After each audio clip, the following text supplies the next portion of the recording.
In Life Design, we value an opportunity for you to be able to share and craft your story. Latinas Thriving in a Workforce was created just for that, to share with you stories of individuals who are living their best life. We hope that you take time to read, hear, and listen. Maybe apply some of the lessons learned in your own experience and use that to your advantage to better understand folks in our community.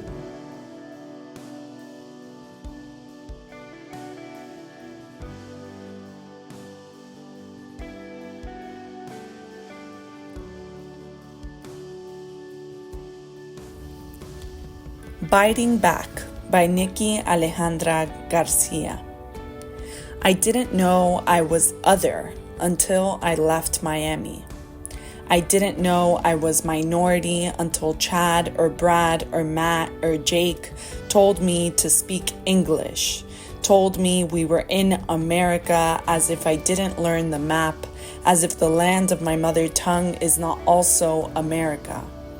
As if my abuela America didn't teach me to bite the hand that strikes me, and she did. Teach me, I mean. But I didn't bite, for I was too taken aback.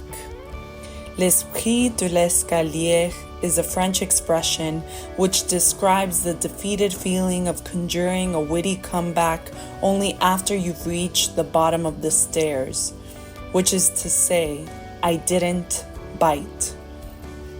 Instead, I set my jaw, I clenched my teeth, let iron sharpen iron from then on. I found iron on the 3400 block of Charles Street, at OMA, or the DEI office.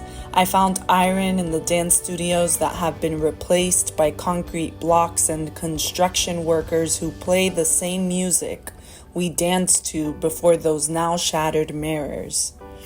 I found iron at the cafecito chats Olé put on, which I hope still take place, and the protests and sit-ins and disruptions where I could always count on seeing a familiar face. Now, I am no longer other, and if so, only in that I left this bubble and returned. I teach English to adults who have also been chastised for flexing their bilingual muscles in public, past perfect. I teach them to be proud of themselves for the progress they make and are making, present progressive. I teach them what they can and will do, future. I teach them what Latinos can do, through encouragement and by example.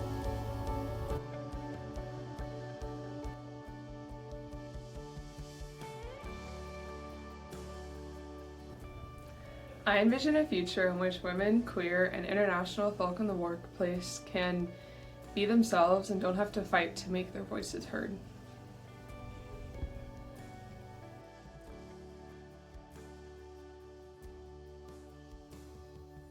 As me being a Latina, it's more about we are more welcoming, or like we're like usually more open. I would not say that it's something that has like limited myself to be able to do my work.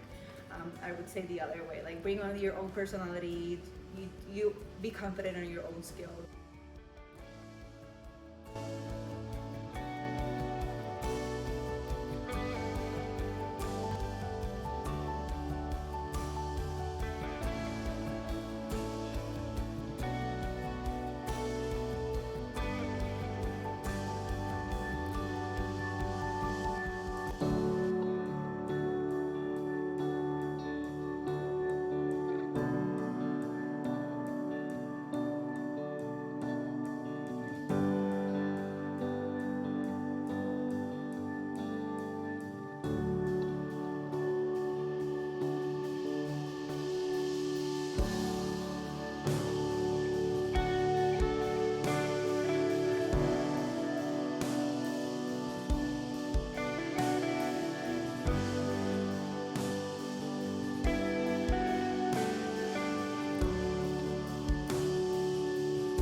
Yo entiendo que algo que me hecho muy feliz de ser latina en mi trabajo y que me ha ayudado a desarrollarme aún más es valorar y amar mi cultura de manera tal que me ayuda a tener relaciones con mis colegas, a hablar de la comida que ellos hacen, la comida que quizás yo hago y salirnos un poco de lo que es el trabajo y construir un espacio de confianza, un espacio en donde podamos llevar un poquito más a profundidad lo que es la persona y poder trabajar mejor aún más.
Hola, my name is Beatriz Gutiérrez-Malagón, but you can call me B.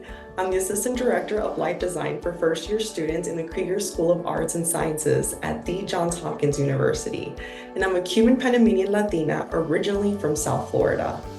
In my experience growing up, I've had communication challenges because of my language and background. For context, I was born and raised in Miami. Despite being born American, I grew up speaking Spanish because that was the only language my parents were able to communicate in. I ended up learning English as a second language in grade school, and being bilingual can be a blessing and a curse. I say that because it could be difficult at times to get your point across with either language, because sometimes it can feel like your brain jumbles up all the words together and then it comes out as Spanglish. I've grown in that challenge by reading lots of books and by pushing myself out of my comfort zone to speak in front of others, facilitate workshops, things like that. But I've also thrived in that challenge by embracing my Spanglish ways as it comes up when it comes up. Another thing I've embraced is my Latina identity as a whole in work settings, and I've done this by sharing stories and anecdotes of my family's customs.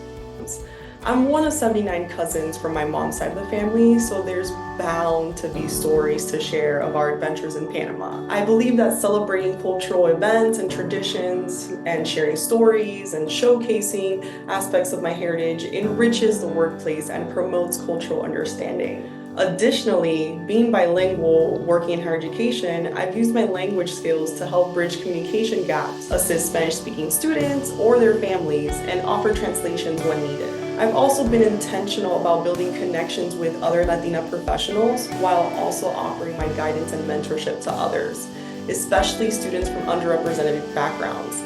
This, I believe, helps foster inclusivity and support professional growth. Now, as a Latina college student, I thrived by finding community. I connected with Latinx student organizations or cultural groups on campus, such as the Hispanic Latino Student Union and Hermandad de Sigma Iota Alpha Incorporada. These groups offered me support, networking opportunities, and a sense of belonging in a time in my life where I was really desperately seeking a home away from home. Besides, engaging in campus life and getting involved can help you build connections, develop leadership skills, and enrich your college experience. I also made it a point to seek out mentorship as a college student. I looked for mentors who could provide guidance and advice, and this could include professors, alumni, or professionals in your field of interest. Truth be told, I wouldn't be where I am today if it weren't for the mentors I had during my collegiate journey. And as a first-generation limited income student, I took full advantage of on-campus resources such as tutoring centers, libraries, writing centers, advising, scholarships, federal work study, the financial aid office, and when things got tough, I sought out the counseling center.